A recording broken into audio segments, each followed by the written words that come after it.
TFM.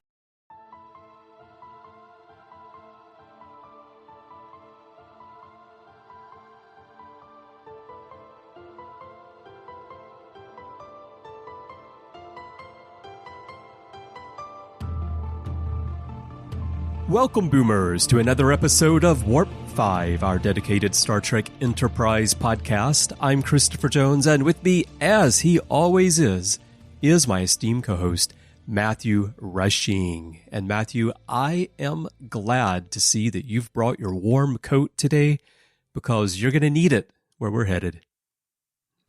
Well, Chris, I might not only have brought my warm coat, but I've also brought my Starfleet rations and my own flask of Scotch whiskey because, I just where we're headed, I'm just not a huge fan of a lot of the things that they have to either eat and or drink. Yeah, I know what you mean. Same for me. I hope you brought a little extra whiskey for me. Oh, of course, I'll share. Excellent. And I just want to remind you of one more thing. Unlike in this story, our podcasts run on talk, not dilithium. That's true. Which is good because, we're fresh out of dilithium, so... Yeah, I've got a little trilithium over here, but I think we shouldn't mess with that. Yeah, it's probably a good call. Yeah. All right, everyone. We are going to continue our 20th anniversary rewatch of Enterprise today with the 19th episode of Season 2, Judgment. And here is a quick rundown of the story. Captain Jonathan Archer of the battle cruiser Enterprise stands before a Klingon magistrate to face the music for aiding and abetting fugitives from the Empire. At least that's the Klingon side of the story. Archer, actually captain of the Earth starship Enterprise, tells a different story and attempts to prove his innocence with the help of a Klingon advocate who has become disillusioned with Klingon society and has all but given up fighting for change. Challenged by Archer as lacking honor, he takes the fight to the prosecutor and, while still losing by winning, finds a new path for himself. So, Matthew, let's just jump into the setting. I mean, obviously, this is modeled after The Undiscovered Country, your favorite Star Trek film. And how do you feel about that? I do like the way in which this mirrors that film, of course. And I think it is it's an interesting time to be able to explore again the Klingon court system and to see the ways in which, obviously this story takes place, 120 years or more before that. Mm-hmm. But I think one of the things that Enterprise does is to play with the races and the characters to which we already know. And to play with the Klingons like this, I think is very interesting. And to try and give them some depth and utilizing something that fans are familiar with, which is the Klingon court system. And, of course, Rura Pente and those type of things, to me, is interesting. But I think, yes, we have a familiar setting, but I personally believe that they utilize those to their own benefit. I don't personally think that you need to have seen Undiscovered Country to appreciate the story because, yes, it might call back to those things, but this episode is doing its own things with that. It's telling its own story with that. And so I'm glad that's the case because if it was just all about callbacks, it would be a little bit frustrating to me. And I think it would be a very weak episode because of it. But I feel like it's not just about this being a familiar setting. It's about using those settings to tell a story for Archer, for his crew, for Klingons at this time period, which to me is exactly what you would want. Yeah. I feel like it gets to that. I wonder if you don't know, if you've never seen The Undiscovered Country, if you're not as familiar with Klingons, I'm often thinking about new Star Trek fans coming in and watching some of this stuff from the beginning. And we don't get a lot of Klingon background in Enterprise itself. I mean, I know they're part of Broken Bow, and there's the setup, and then there's sleeping dogs and marauders and some stuff like that, but they're not the key villain of Enterprise. And so I feel like this story relies a lot on past knowledge of Klingons and kind of very much that trial in the Undiscovered Country, because we don't know how Archer was captured. We're just thrown directly into this right at the beginning, which is, I think, the best way to do it visually, and it's engaging, and it's like, oh my God, Archer's on trial, what's going on? But I feel like the getting into the meat of the story and what's important about this story for me, which we'll talk more about here as we go, which is the diversification of the Klingon society and how it's presented, and also the way that a human spirit inspires Kolos to not be disillusioned with what's going on in his society and to speak up. And it takes a bit of time to get into that because there's a lot of this recreation of that courtroom scene, which from a continuity standpoint, it ties in well. But I don't know, sometimes I feel like this, I was thinking as I was watching it again this time that I kind of have a love-hate relationship with this episode. And some of that is tied up in the same thing because I both love the mirroring of the Undiscovered Country aesthetic, and I also feel that maybe overpowers the story a little bit. I was thinking as you were talking, I think maybe one of the things that this episode could do better, and I think the way in which you would make it better is actually by having this be a duology of episodes. And I think the reason I say that is because I think what this episode needs is more time to tell its story. Like I think, if unfortunately Enterprise is at this time period where, episodes have been cut down to about 43 minutes in length because of commercials. And so, unfortunately, the greed of corporations has led to shows not being able to actually tell, I think, as rounded a story because they just don't necessarily have the time to be able to do so.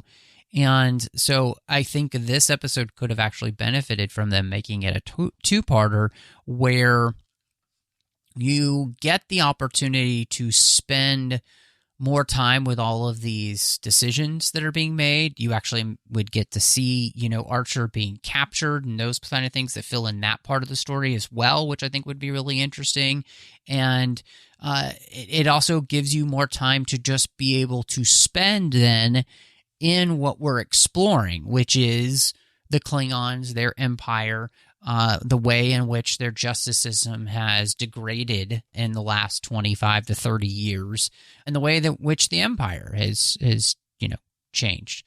So I think all of those things would have been made better with more time, because everything you're mentioning, it really just seems like, that seems to be a product of the fact that we just don't have enough time. Yeah, that's interesting.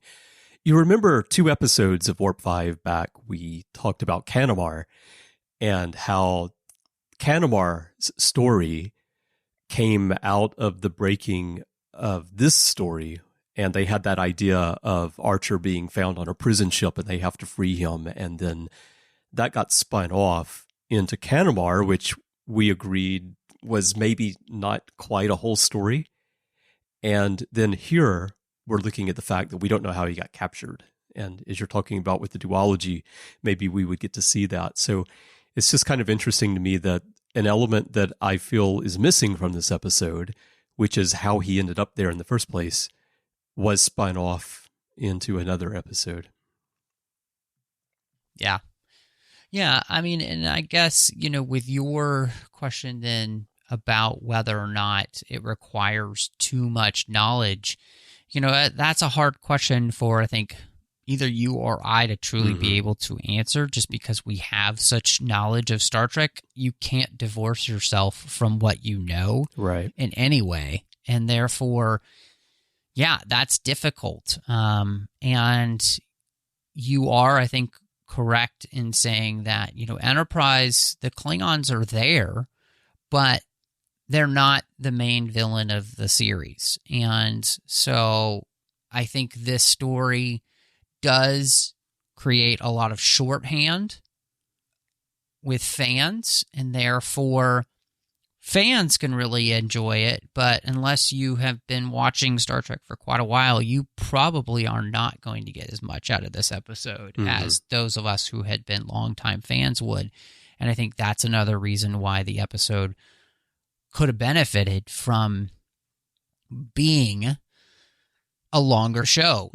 And just that means, unfortunately, if you're going to make it longer, it just needs to be a two-parter. Right. And you need a lot more story to go along with it than what we have here. But certainly there are aspects of the story that could be explored more deeply, for sure. I think it may be a popular episode with a lot of fans because there are fans who didn't really like the direction of Enterprise or the tone of the show as a prequel, and then suddenly here you're thrown into something really familiar, and you're like, this is what the show should be. It should be more like this. It should be more about the familiar Star Trek universe and tie into these things. And so David A. Goodman wrote the episode, and I know he tried to include lots and lots of references to the Next Generation Klingons. And I like that he did that because, again, one of our problems with Discovery, and many fans' problems with Discovery, was this recrafting of the Klingons. And not only the Klingons themselves and how they look, but their ships even. There's some pretty bizarre Klingon ships in Discovery with those little glass bubble looking things. But here, even though this is a prequel, they go to great lengths to make the Klingons that we see here really fit in with the Klingons that we're familiar with. You've got the look of the Undiscovered Country faithfully recreated. You've got the Klingons looking the way that we're accustomed to them on The Next Generation and on Deep Space Nine. You've got J.G. Hertzler playing Kolos, which was perfect. I think he did a wonderful job of playing yet another Klingon who's not Bartok, but has that Klingon feel. And then the other thing I really love is that the story centers on a member of the Duras family, and they actually went through and made sure that the forehead ridges match the house. So here, this Duras' forehead ridges are the same as those that we see on Duras and Lursa and B'Etor and Taral and Gerard on The Next Generation. And so you've got that continuity there as well. And that's just where I love, like we're seeing in Picard, season 3, you and I talking about that on the Artificial Tango. We love this attention to detail of making the universe real by following through with that continuity. Right. Yeah, no, I really agree with you on that. I think it is just so important to be getting continuity. And obviously, they are tying into the larger continuity that pretends as though everything that you saw in the original series looks like the films and then The Next Generation. And, they'll deal later with all of that. But yes, I think paying attention to try and make the courtroom setup or a Pente and all those things feel like they did the last time that you saw them, and maybe have some nuance to them that make it feel just a little bit older, a little, a little less refined, I think is all great. And that's the kind of thinking that I think you want.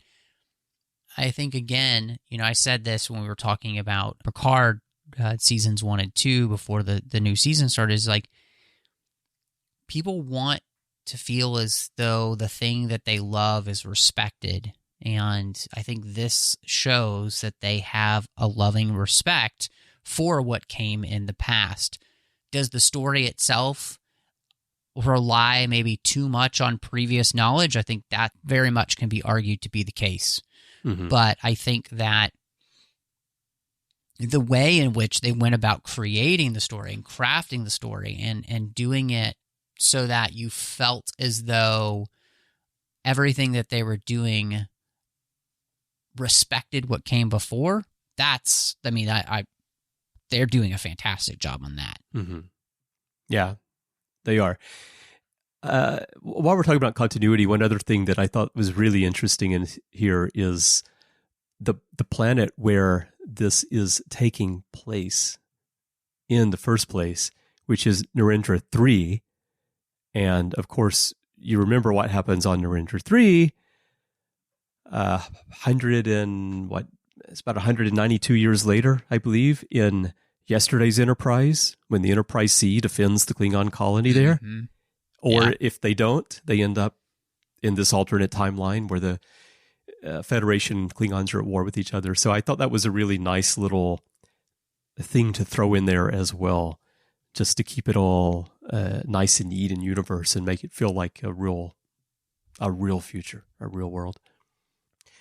So let's talk about the heart of the story, this challenging the Empire, the idea that the Klingon society had been something much more, and as Kolos explains, the warrior class has just kind of taken over. And he asks Archer, "You didn't believe all Klingons were soldiers?" And Archer says, "Yeah, I guess I did."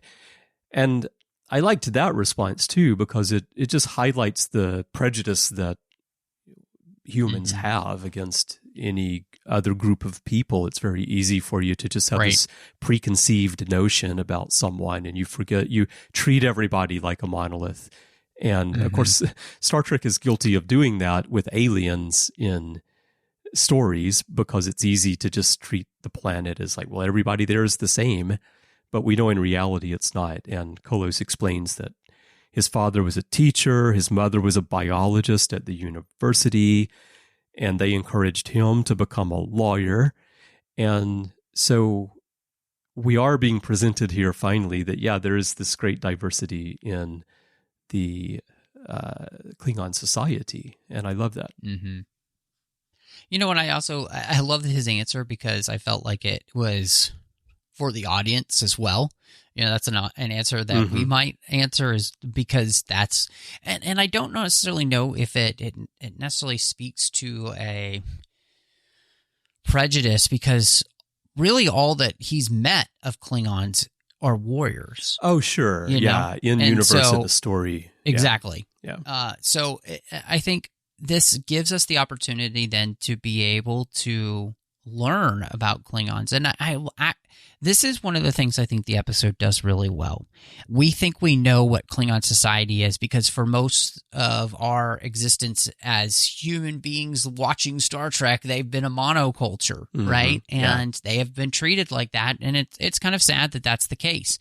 And yet here they actually give reasons for that, where it has become a thing in Klingon culture that the warrior class is more accepted. It has become a class system, right? Like this, and the dangers of that. And this is one of the things where I feel like if the episode had had more time, it really could have discussed more what it's talking about, the way in which certain professions, certain people are more looked up at in, certain societies, and others are looked down on, which, is something every single society has had to deal with, and it's an important discussion to be had. And so by doing this with the Klingons, and if they had done it with a duology of episodes, I think it would have been even more pronounced as to what the episode is trying to kind of get across. They can still be subtle and wonderfully done, but I think that this is something to which I would have liked to have seen even more of, because it's the type of discussion that Star Trek is good at having, where it uses a alien society to mirror us and therefore shine a light on something that we need to look at. So I think it could only have been better, but I absolutely love that this is what we're doing in the episode. We're actually explaining a little bit about why Klingons are the way we are throughout TOS and onwards, because their society began to put way too much value on warriors and not enough value on every other part of life. Right. And I guess this is why at the beginning I said I feel like maybe the Undiscovered Country courtroom wrappings overshadow the core of the story, because this is the part I also would like to have a lot more of in the story. And naturally, because the NX-01 and Archer are the heroes of Enterprise, naturally the story is told very much about them and their situation and the actions that they took, and then how they impacted Duras in this case. And can we prevent Archer from being executed for these crimes that what the Klingons see as crimes? But Kolos's side and what he says about Klingon society is far more interesting to me than the encounter between Archer and Duras in space. And so I do wish we had more of that. And yeah, in Star Trek, I've always felt it's odd that the Klingons are seen as this monoculture of warriors, because you know that if they're all warriors and they're just always fighting each other and killing and conquering, they wouldn't reach the point of the technology that they have in the first place. Right. And there's been some in-universe explanations about how, the Klingons take technology from here, from this world or that world. As they conquer people, they can improve. But in reality, if you're going to leave your planet and go into deep space exploration and conquer other worlds, you first have to achieve a certain level of technology yourself. Right. Yep. And that's not going to happen if your society is simply what we normally see of Klingons drinking blood wine and fighting with each other, right? So you know that has to be there. But what I like about this is the fact that it has to be there. It could be there up to a certain point, and then the society could kind of collapse on itself, where what he's describing here, the warriors take over. And that's where I think it mirrors our real world a lot, where we built up, you look at it today, I mean, we have great technological advancement today, but how many people know how to actually create the technology that we have or fix something if it breaks, right? And I feel that in this story, Kolos says that young people, they just want to take up weapons as soon as they can hold them, because that's the thing to do. And in our world, I see it's not so much like, oh, we want to take up weapons and fight, but it's sort of like the drive of a teacher, in the case of Kolos's father, or biologists as his mother, engineers. It's being suppressed a bit as the overall society becomes very comfortable, because for most of the people on the planet, I don't want to generalize, because there are people on our planet who have very difficult living conditions. But if you look at countries like the United States, or countries in Europe or Japan, here where I live, life is pretty easy thanks to technology, and it's easy for us to forget those roots, I guess, is where I'm mainly going with that. Yeah, this is, I think, with the Klingons, I find this to be, like you said, the most interesting part of the story. And I do wish that it had been the focus of this story as well, and they had maybe found a slightly different way, or again, just to move the focus away, like you said, from the courtroom to this, because there's just so much to be mined here. And I think that to me, I was thinking about this as you were talking. Like, this is so much more relevant now than it is when I think this came out, because I think there has become a real focus on looking up to and kind of putting on a pedestal certain classes, even in our own societies, and thinking that their opinions and their thoughts are more important than others. And that's exactly what happens here with the Klingons. And I think that it's a really important thing to have this type of story be told for us to think about. And so, and I think then creating the Klingon diversity just makes them more interesting. I think that just like the Cardassians or what Enterprise does for the Vulcans or any of these races that we really love, I think that by doing this with the Klingons, it makes them a more interesting species to enjoy. I know a lot of people where Klingons are not their favorites in Star Trek just because... Well, I'm one of those. Yeah. Yeah. So yeah, they don't do enough with them to make them more interesting. Right. Yeah. I mean, it kind of gets, for me, I know people who love the Klingons, of course, but for me, the stories can be kind of boring because you know what you're going to get. And, I've seen that before. And so here we're getting something really different with the Klingons, which is something I do love about this episode. I think, and maybe we talk about diversity, I just think diversity of thought is very important. And that's what you get when you have a society that isn't dominated by one group or one, in this case, warriors. And it felt like when he says my father was a teacher, my mother was a biologist at the university, it felt like that's just something that is in the past for them. And right. Every one of those professions and every one of those disciplines gives you diversity of thought, which I just think is very important. Which I think, as you mentioned that, I think that's the other thing, that when you can't challenge anything if everybody all thinks the same way. Right. And then people are put down for thinking a different way.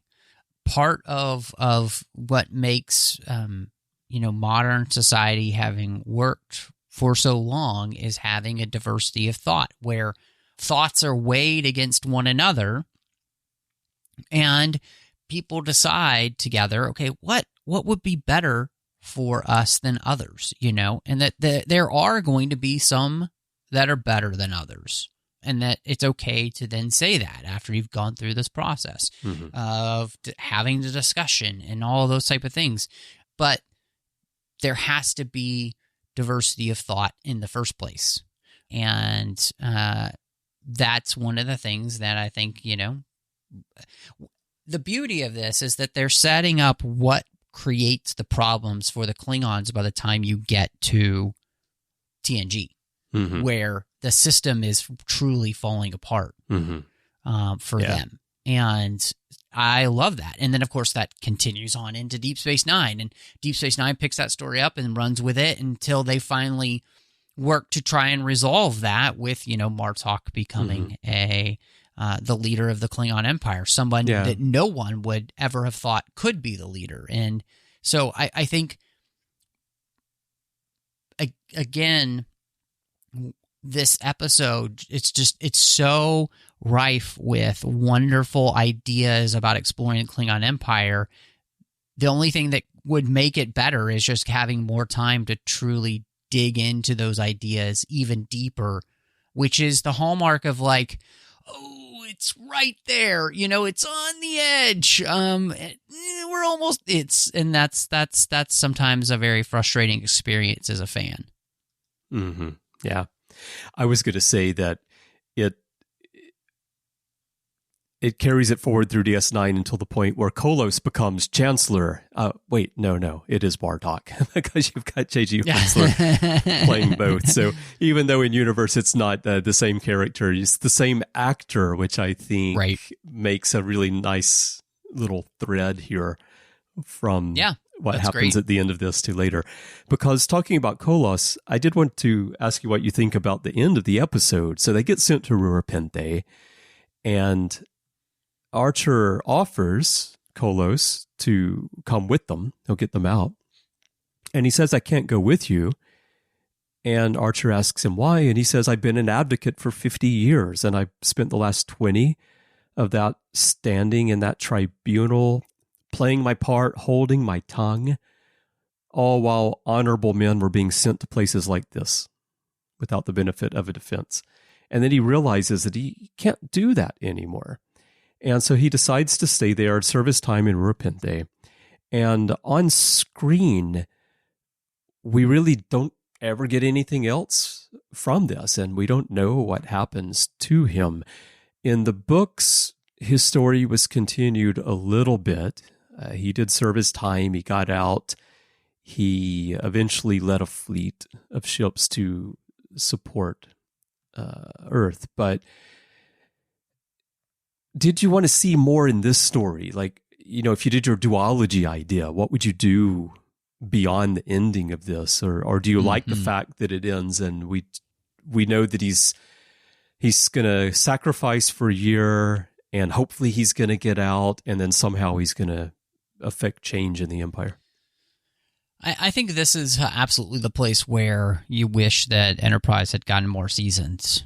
You know, I think because this is a story that would have been very interesting to follow up on, especially in the 5th season, right? Where he's gotten out and, for some reason, runs into Archer again or, you know, something like that. But at the same time, I like to think, and like you kind of brought up, the fact that you have this character being played by J.G. Hortzler, and then you have Martok being played by him as well. It creates these very interesting bookends for the Klingon Empire in what might be termed the Berman verse of Star Trek, right? And that to think that he's the spark of that fire that kind of gets continued and carried by different Klingons throughout all the way to Martok's time. And I think that has to be the case because people seem to respond, you know, especially, and this comes from the novel verse, but, you know, people do respond well in the end to having somebody like a Martok be the Chancellor of the Klingon Empire.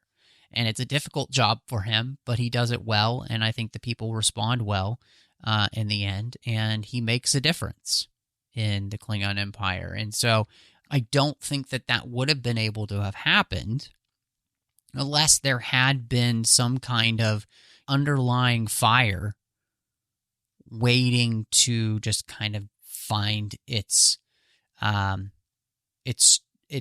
true stoker, right? Like the person who really comes in and stokes that fire.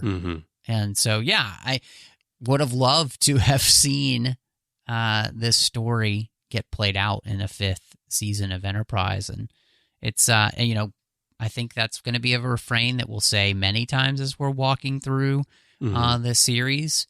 Is that, there's so many storytelling opportunities that they do set up in these seasons to which you just don't have the ability to be able to follow up on. And that's disappointing. Yeah, I agree. That's a great point. And also, I was just thinking there, we're recording this a couple of weeks after Valentine's Day. It almost sounded like you were writing a Klingon love song there, that underlying fire just waiting to uncover its true stoker. It does. You would need it to make it a little bit more Klingon, you know, a little bit more forceful, you know, and probably a little more blood for it to really sink in. But we could make it a hit there on Kronos. Speaking of blood, this is the first appearance on the timeline of Blood Wine. and also pain sticks. That's true. Yeah. So I guess you can stoke that fire with the pain stick and unwind. And a little bit of blood wine. With a little bit of blood wine at the end, yeah. All right. Great. Well, any final thoughts on this one, and what's your rating? Yeah, as we were talking through the episode, I think it's a thing that comes down to, and it's an episode that really truly comes down to that there are some very good ideas here that could have just used some more fleshing out. And because of that, I would probably give this 3.5 out of 5 swigs of blood wine out of 5, because I think it's good, but it can't transcend into greatness because we don't actually get the opportunity to explore what really makes this episode special in the way that I think it deserves to be discussed. In the same way, Season 4 allows us to truly explore the Vulcans finally, in the way that then brought everything that had been done so far with them in the series kind of come together. And I almost wish this had been kind of our moment for that with the Klingons here, but they just don't take it. And so, and, you know, part of that is, I think, where they are. You know, they're in a place where episodes are really short, and they were struggling with the idea of, like, the continuity thing. So I just wish that they had kind of, you know, followed a little bit more in the Deep Space Nine mold and just gone for it in that sense. So yeah, 3.5 out of 5. All right. Yeah, my final thoughts are, you know, I enjoy the episode. It's fun to have the callback to the Undiscovered Country, and then you see that their courtroom setting hasn't changed, at least in 100-something years, right? So once the Klingons find an aesthetic they like, they stick with it. That's for sure. But I just wanted more of the exploration of the Klingon culture here, since they opened the door to it, and they dangled that in front of us. And yeah, I would have liked to have known more about what happened to Kolas at the end. So I'm going to give this one 7 pieces of undercooked targ.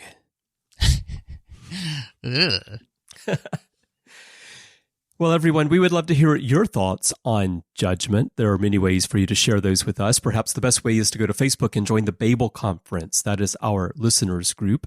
It's a closed group intended to extend the conversations beyond the podcast. So if you're joining for the first time, please do answer the questions and agree to the rules of the forum so that I can let you in. And you'll find a post on the timeline for this episode, and you can share your thoughts with Matthew and me and fellow listeners right there. And the way to find it on Facebook is just to type Babel, Babel, into the search field. If it doesn't come right on up, just type the Babel Conference, the full name.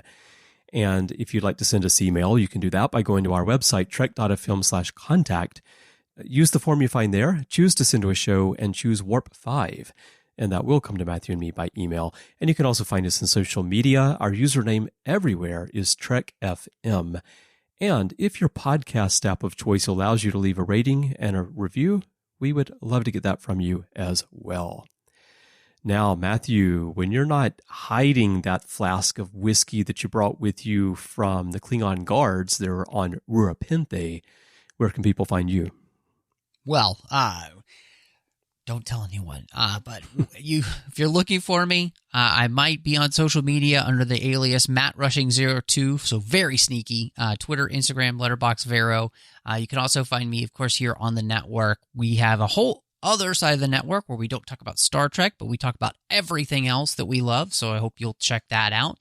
Also doing literary treks about the books and the comics of Star Trek.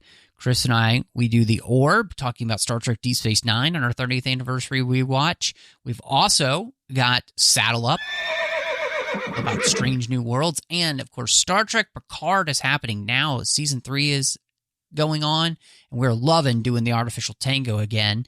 And then you can also find me over on the Nerd Party Network with 2 shows. One is called Owl Post, about Harry Potter. Did that with Drea Kaufman, and we talked about every single chapter of that series. You can also find me doing aggressive negotiations with John Mills as we talk about Star Wars. Now, Chris, when you're not trying to figure out how you're going to get yourself out of your parking ticket repente sentence, where can people find you? Well, they just didn't believe me. I tried to explain to them that I wasn't really illegally parking and going over the meter. It's just that the tires on my car got frozen. It just frozen into the ice. I couldn't move it.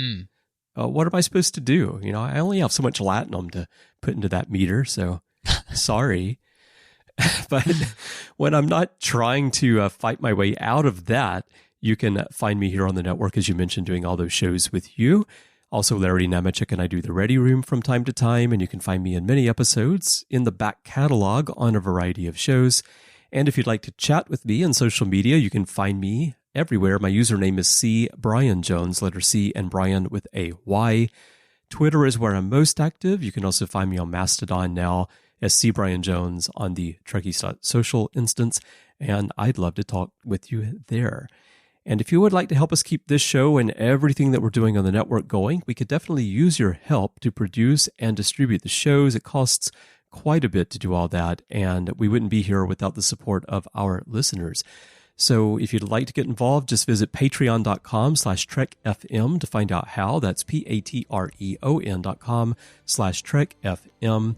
And we'd like to send a huge thank you to everyone who's supporting us now. We truly wouldn't be here without your help. So thank you so very, very much. Well, Matthew, I'm looking forward to next time. We're going to get one of those rare afternoons with Travis as we visit his family with him there aboard the Horizon. I am so excited about this, Chris, so let's go.